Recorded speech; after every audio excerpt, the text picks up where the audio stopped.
Hi hello friends मु पूर्णिमा स्वागत करुच्ची मोर गोटे न्यू फ्रेश ओडिया ब्लॉग को so let's start my video.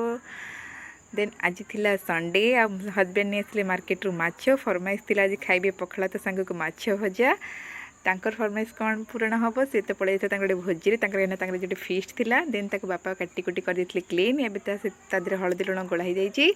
तापर ताको भाजिकी पखाड़ हाथ में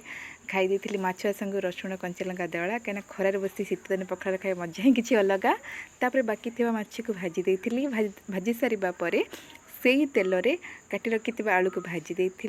जेहेतु आलूटी रेडी आसला तादे आम ए सोरिषर रसुण पेस्ट सोरिष अल्प टे अदा रसुण कंचा लंका पियाज रोटे पेस्ट करदे एबे तो मसला देखूँ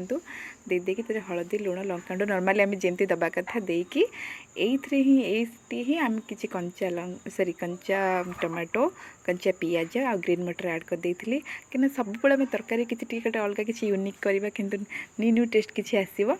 से कि देखूँ मसलाटी जरी आसला तादे आम देदेली मु पानी जेहेतु से तरकारीटा हम ना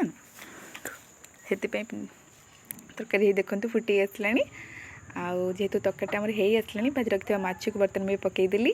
आ फाइनाली ए तरकारी लुक टी देखूँ निहाती भाव में कहे केमती है तो घरे खाई समस्ते कही भल हो मोर ये भिडियोटी आपमन केमती लगे निहाती लाइक शेयर सब्सक्राइब करेंगे। Thank you.